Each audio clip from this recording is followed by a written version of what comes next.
조용히 기도하심으로 수요 예배를 시작하겠습니다.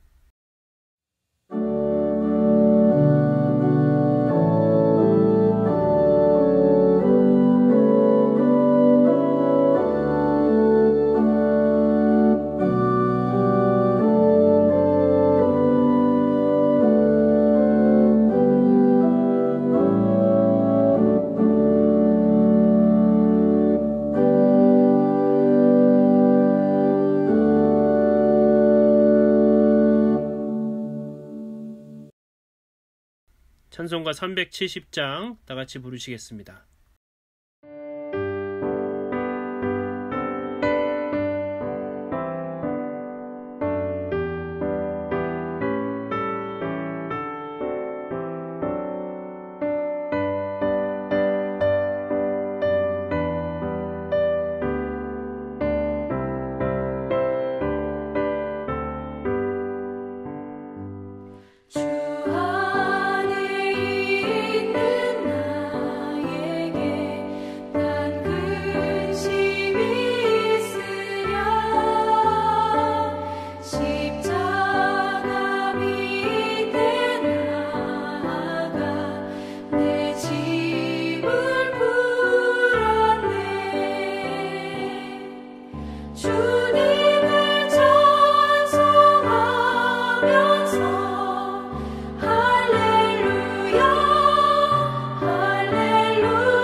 오늘 함께 보실 하나님 말씀은 느헤미야 1장 1절부터 11절까지 말씀입니다.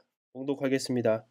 하가라의 아들 느헤미야의 말이라. 아닥사스다 왕 제20년 기슬로월에 내가 수상궁에 있는데 내 형제들 가운데 하나인 하나니가 두어 사람과 함께 유다에서 내게 이를 얻기로 내가 그 사로잡힘을 면하고 남아있는 유다와 예루살렘 사람들의 형편을 물은즉 그들이 내게 이르되 사로잡힘을 면하고 남아있는 자들이 그 지방 거기에서 큰 환난을 당하고 능욕을 받으며 예루살렘 성은 허물어지고 성문들은 불탔다 하는지라. 내가 이 말을 듣고 앉아서 울고 수일 동안 슬퍼하며 하늘의 하나님 앞에 금식하며 기도하여 이르되 하늘의 하나님 여호와 크고 두려우신 하나님이여 주를 사랑하고 주의 계명을 지키는 자에게 언약을 지키시며 긍휼을 베푸시는 주여 간구하나이다. 이제 종이 주의 종들인 이스라엘 자손을 위하여 주야여 기도하오며 우리 이스라엘의 자손이 주께 범죄한 죄들을 자복하오니 주는 귀를 기울이시며 눈을 여시사 종의 기도를 들으시옵소서. 나와 내 아버지의 집이 범죄하여 주를 향하여 크게 악을 행하여 주께서 주의 종 모세에게 명령하신 계명과 율례와 규례를 지키지 아니하였나이다.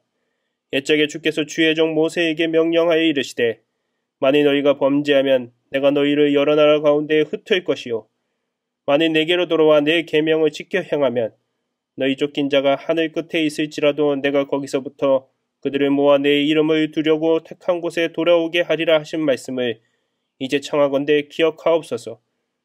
이들은 주께서 일찍이 큰 권능과 강한 손으로 구속하신 주의 종들이요 주의 백성이니이다.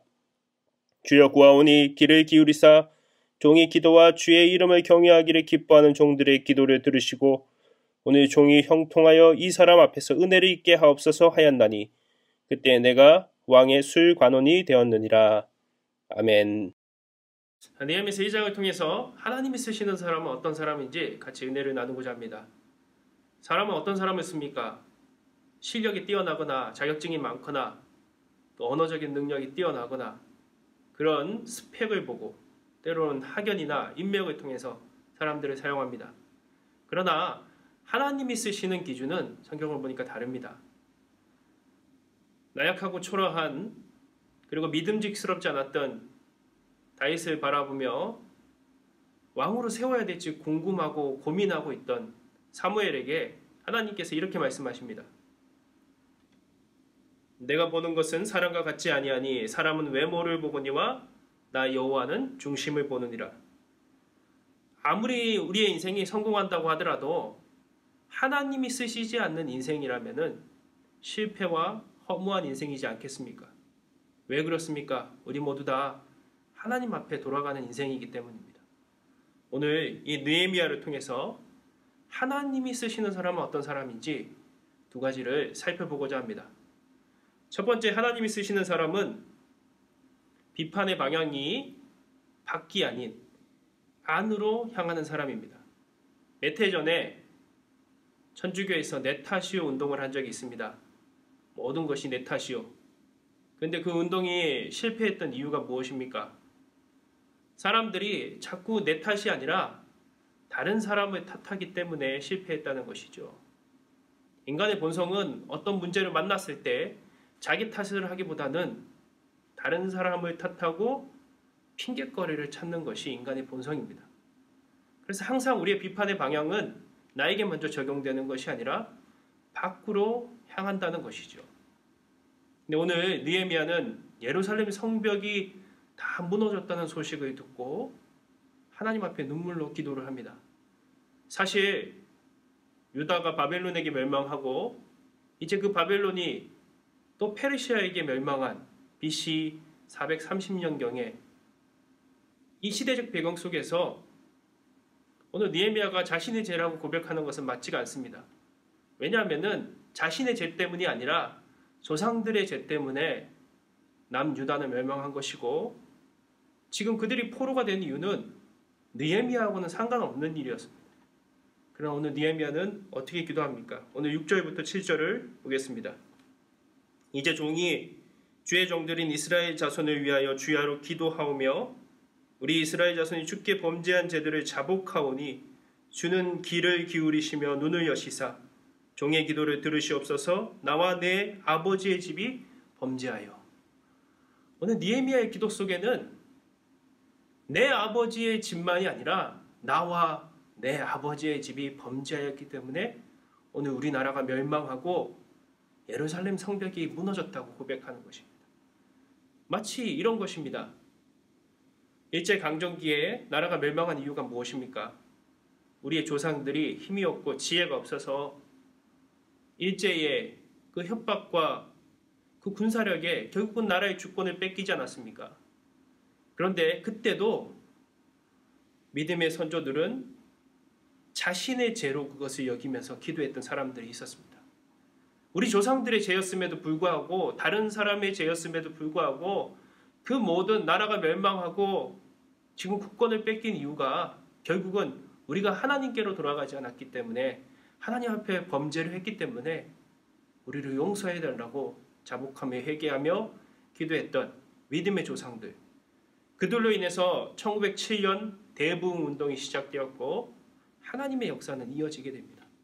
항상 믿음의 역사를 보게 되면은 죄를 자복했던 항상 비판의 방향이 밖이 아닌 안으로 향했던 사람들을 통해서 이루어지는 모습을 보게 됩니다.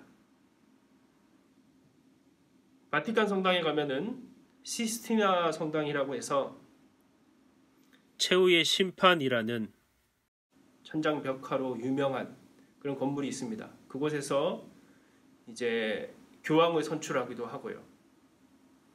그 그림은 미켈란젤로라는 아주 유명한 천재적인 화가이고 조각가인 사람이 그린 그림입니다. 프레스코화인데 해반죽을 반죽해서 그 위에 물감을 덧칠하는 아주 힘든 작업이고 오래된, 그래서 그곳에는 지금도 그 해반죽이 떨어질까봐 소리를 지르지 못하고 조용해야 되고 또 불빛도 그 그림을 상할 수 있기 때문에 항상 조심하고 있는 곳입니다. 그 시대의 걸작인 최후의 심판이라는 그림을 그린 미켈란젤로는 어떻게 그렇게 위대한 그림을 그릴 수 있었을까요? 사람들은 그의 어떤 천재적인 능력을 이야기합니다. 그러나 항상 그는 자신의 그림에 이 최후의 만찬 그 가운데도 지옥과 천국 사이에서 고민하며 갈등하는 한 사람의 얼굴, 바로 자신의 얼굴을 그곳에 그려놨습니다. 항상 미켈란젤로는 자신의 그림 가운데 자기의 얼굴을 그곳에 그려서 죄를 자복하고 회개하는 그런 모습을 보여줍니다. 그의 뛰어난 능력도 있었지만 자신을 항상 되돌아보며 살펴봤던, 자신을 회개했던 그 진실된 마음과 모습으로 그렸던 그 그림이기 때문에 시대의 걸작이 되었고 사람들에게 많은 감동을 주는 그림이 된 것입니다. 성경은 남을 비판하기 전에 자신을 먼저 되돌아보라고 얘기하고 있습니다. 로마서 2장 1절을 보니까 남을 비판하는 사람아 누구를 막론하고 내가 핑계하지 못할 것은 남을 비판하는 것으로 내가 너를 정죄함이니 판단하는 내가 같은 일을 행함이니라. 오늘 하나님은 우리의 죄를 누구의 시선으로 바라본다고 하십니까? 내가 다른 사람을 바라보고 있는 그 눈으로 나의 죄를 살펴본다고 말씀하신 거예요. 내가 다른 사람을 비판하고 다른 사람을 원망하고 시기하고 미워하는 그 눈을 가지고 있다면 하나님도 똑같은 기준으로 그 눈으로 나를 지켜보시고 용서하지 않겠다고 말씀하시는 겁니다. 반대로 내가 다른 사람을 먼저 용서하고 이해하고 그 비판의 방향이 나에게 먼저 향하는 사람들은 하나님도 똑같은 그 눈으로 우리를 지켜보신다는 말씀입니다. 얼마나 무서운 말씀입니까? 지금 내가 바라보고 있는 이 시선, 남을 향한 비판이 오늘 나에게 똑같이 적용되고 있다는 것이죠. 성경을 보면은 어느 한 사람도 남을 원망하거나 비판했던 사람, 비판의 방향이 밖으로 향했던 사람을 하나님은 쓰신 적이 없습니다. 하나님은 항상 자신을 먼저 되돌아보고 회개하고 뉘우쳤던 사람들, 그래서 자신을 하나님 앞에 거룩한 삶을 살기 위해서 애썼던 사람들, 느헤미야와 같은 사람을 하나님은 쓰셨다는 것이죠. 두 번째로 하나님이 쓰시는 사람은 하나님이 주신 기회를 낭비하지 않는 사람입니다. 우리가 하나님이 우리의 삶 가운데 역사하는 두 가지 방법을 이해할 필요가 있습니다.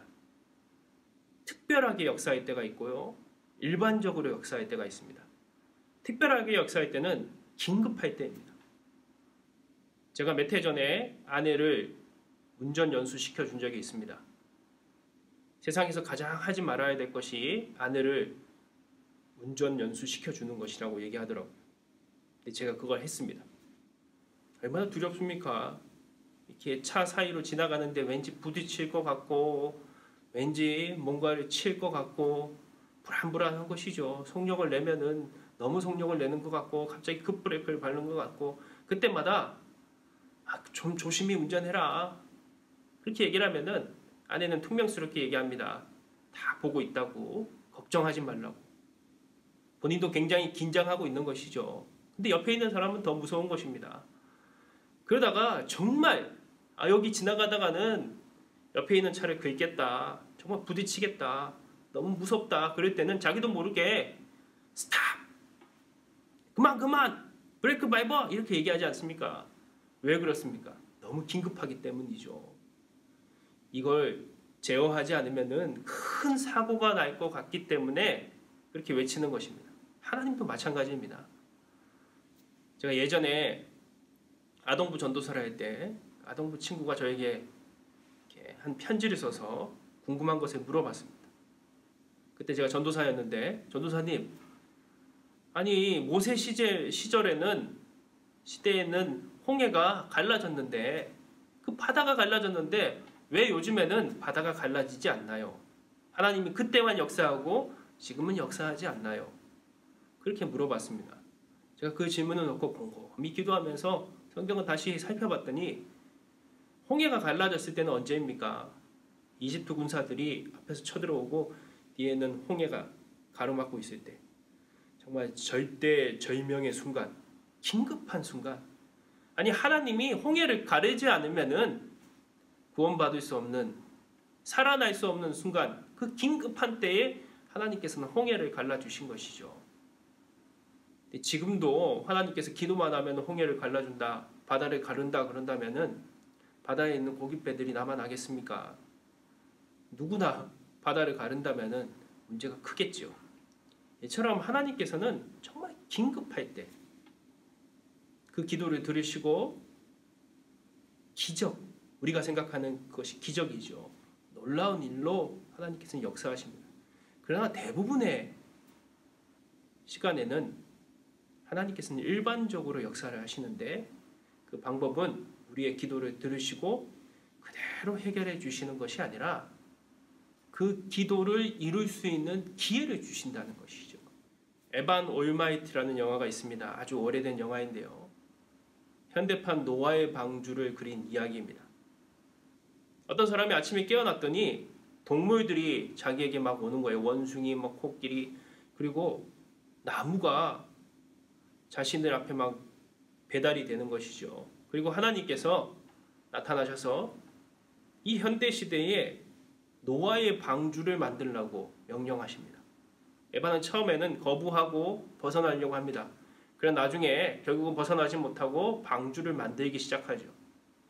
그러면서 하나님 앞에 얘기합니다. 하나님, 왜 저에게 이 방주를 만들라고 말씀하십니까? 왜 하필이면 저입니까? 그랬더니 하나님께서 이렇게 말씀하십니다. 내가 하원위원회 나가면서 나에게 뭐라고 기도했냐? 하나님, 하원위원회 당선만 된다면 세상을 구원한 일을 할 수 있는 기회를 저에게 주십시오. 네가 그렇게 기도했고 내가 지금 너에게 세상을 구원할 기회를 준 것이다. 그렇게 말씀을 하십니다. 영화이지만 우리에게 주는 큰 깨달음이 있습니다. 하나님께서는 기도를 들으시고 특별할 때는 우리에게 긴급할 때는 바로 역사하시지만 대부분의 방법은 기회를 주신다는 것이죠. 오늘 느헤미야가 하나님 앞에 기도할 때 하나님께서는 느헤미야에게 성벽을 쌓아주지 않으십니다. 느헤미야가 성벽을 재건할 수 있는 기회를 허락해 주시는 것이죠. 오늘 11절에 한번 보십시오. 주여 구하오니 귀를 기울이사 종의 기도와 주의 이름을 경외하기를 기뻐하는 종들의 기도를 들으시고 오늘 종이 형통하여 이 사람 앞에서 은혜를 있게 하옵소서 하였나니 그때에 내가 왕의 술관원장이 되었느니라. 왕의 술관원장이 어떤 사람입니까?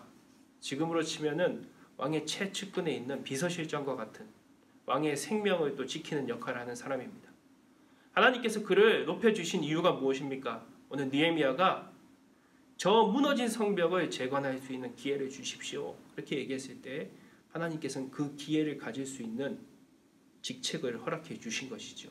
느헤미야는 하나님이 주신 기회를 낭비하지 않았습니다. 그러나 많은 사람들은 하나님이 자신에게 준 기회들을 낭비하는 사람들을 보게 됩니다. 오히려 자기가 높아지고 잘 되면은 하나님께서 자신에게 주어진 기회라는 사실을 깨달아야 되는데, 사업이 번창하고 장사가 잘 되면은 오히려 하나님과 멀어지고 방탕한 모습으로 자신을 위한 삶으로 살아가는 모습을 본다는 것이죠. 우리에게 주신 모든 것은 하나하나 하나님이 주신 기회입니다. 성경에서 이 하나님이 주신 기회를 항상 잃지 않았던 사람이 있습니다. 바로 요셉입니다. 요셉이 총리 대신이 된 다음에 그가 이 높아진 이유를 그의 형들에게 하는 말씀입니다. 왜 자신을 하나님께서 높이셨나? 창세기 45장 5절입니다. 형들은 무서워하지 마십시오. 하나님이 나를 먼저 보내셔서 민족을 먹이는 자로 준비하게 하셨습니다. 요셉은 자신이 높아진 이유가 부귀영화, 자신이 고난받고 시련받고 힘들었기 때문에 보상해 주신 것이 아니라 이 민족을 먹여서 결국은 이스라엘 백성을 만들기 위한 하나님이 나에게 주신 놀라운 기회임을 놓치지 않았다는 것이죠. 그래서 요셉은 하나님의 사람, 하나님이 쓰시는 사람, 위대한 사람이 될 수 있었습니다. 오늘 우리에게도 하나님께서는 이런 기회를 허락하고 계십니다. 어떤 상황에서도 하나님이 나를 이끄신다는 사실을 믿는다면은 오늘 나의 삶의 현장, 그리고 내가 맡고 있는 모든, 내가 만나는 모든 사람들은 오늘 하나님이 나에게 맡겨주신 기회라는 것이죠. 무엇을 위한 기회입니까? 하나님이 기뻐하시는 뜻을 이루기 위한 기회입니다. 가정에서는 오늘 우리에게 자녀라는 기회를 주셨고요. 또한 부모라는 기회를 주셨습니다. 또 부부라는 기회를 주셨습니다. 직장에서는 내가 가진 직책을 통해서 그 기회를 허락해 주셨고, 교회에서는 또한 직분이라는 기회를 주셨습니다. 오늘 내가 맡고 있는 모든 것들은 그냥 맡은 것이 아니라 오늘 하나님이 나에게 주신 기회라는 것이죠. 우리가 해야 될 것은 무엇입니까? 교만하지 않고 낭비하지 않는 것입니다. 하나님이 기뻐하시는 방향으로 만들어 나가는 것이죠. 저에게는 특별히 이 신앙 공동체 안에서 목사라는 직분을 하나님께서 허락해 주셨습니다. 때로는 두렵고 힘들지만 이 직분을 통해서 하나님은 이루고자 하는 하나님의 뜻을 쫓아가려고 노력한다는 것이죠. 해야 된다는 것이죠. 오늘 우리에게는 모두에게, 목사뿐만 아니라 집사, 권사, 장로 모두에게 공통적으로 성도라는 직분을 주셨습니다. 성도는 거룩함을 쫓아가는 사람입니다. 누구를 쫓아가는 것입니까? 예수 그리스도를 쫓아가는 삶을 사는 것입니다. 최근에 문제가 된 신천지는 14만 4천 명의 사람들이 모이면은 새로운 이 땅에 신천지가 임한다고 그렇게 광고를 하면서 교회에서 14만 4천 명을 뽑는 시험을 치릅니다. 그러면서 그들은 교회를 한자 그대로 해석해서 모여서 가르치는 곳이라고 얘기합니다. 그래서 모여서 자기들 나름대로 해석한 성경을 가르치고 또 시험을 봐서 구원받을 사람과 구원받지 못할 사람을 가리고 있는 것이죠. 근데 그들은 얼마나 어리석은 사람들입니까? 사실 교회라는 원어의 뜻은 에클레시아라고 해서 하나님의 부르심을 받은 거룩한 사람들의 모임이라는 뜻입니다. 교회는 그냥 그것을 한자로 바꾸다 보니까 가르칠 교회 모일 해자를 사용한 것 뿐이죠. 교회의 원래 뜻은 그 뜻이 아니라는 것이죠. 하나님의 거룩한 뜻을 쫓아가는 사람들. 오늘 하나님께서는 그 기회를 우리에게 주신 것입니다. 오늘 나에게 주신 이 삶을 통해서 거룩하게 살아내야 될, 또한 하나님이 나에게 주신 재능과 물질과 시간을 나만을 위해서가 아니라 주신 분의 뜻 가운데 사용해야 될, 낭비하지 않아야 될 사명을 우리에게 주신 것이죠. 이 기회를 낭비하지 말아야 됩니다. 혹시라도 지금 남을 비판하고 있습니까? 그 비판하는 것으로 하나님이 나를 판단하고 있다는 사실을 놓치지 마십시오. 자꾸 비판의 방향이 밖으로 향하는 사람이 아니라 안으로 향하는 사람이 되십시오. 무엇보다 지금 내가 살고 있는 이 삶의 현장, 그리고 내가 맡겨져 있는 모든 일들은 무거운 짐이 아니라 하나님이 나에게 주신 기회임을 놓치지 마십시오. 그 기회가 크건 작건, 중요하건 때로는 작아 보이건 그것은 중요하지 않습니다. 하나님께서는 그 기회를 어떻게 사용하고 있느냐, 낭비하지 않고 있느냐, 하나님께서는 그것을 물으실 것입니다. 하나님이 쓰시는 사람을 우리가 결정할 수는 없습니다. 그러나 분명한 것은 오늘 말씀대로 느헤미야와 같은 사람,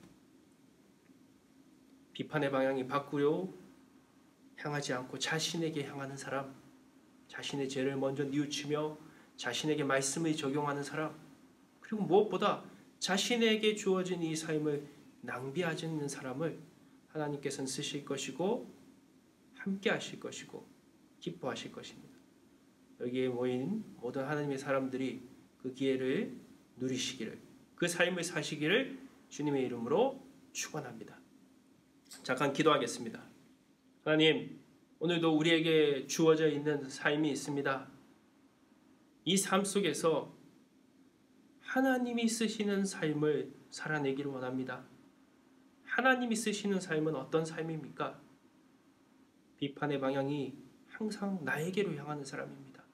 남을 탓하기보다 자신을 먼저 되돌아보며 하나님의 말씀을 자신에게 적용하며 그 말씀대로 살기 위해서 애쓰고 노력하는 사람입니다. 무엇보다 자신에게 주어져 있는 기회들을 낭비하지 않고 하나님이 주신 기회를 하나님이 기뻐하시는 영광을 위해서 쓰임받기 위해서 항상 애쓰는 사람들입니다. 오늘 그런 사람을 하나님께서는 쓰셨습니다. 느헤미야와 같은 사람, 요셉과 같은 사람. 오늘 우리가 그런 사람이 되기를 원합니다. 힘들고 어려운 삶의 환경과 또 우리를 에워싸는 많은 유혹들이 있습니다. 그러나 그 모든 것들을 이겨내며 오늘 우리에게 주어진 삶 가운데 하나님이 쓰시는 사람, 하나님이 함께하는 사람, 하나님께서 기뻐하시는 삶을 사는 놀라운 인생이 될 수 있도록 인도하여 주시옵소서. 이제는 우리 주 예수 그리스도의 놀라우신 은혜와 하나님의 사랑하심과 성령님의 감화감동 교통하심이 오늘 이 시간 하나님이 쓰시는 사람이 되고자 하는 모든 하나님의 사람들 위에 이제로부터 영원까지 함께 하시기를 간절히 축원하옵나이다. 아멘.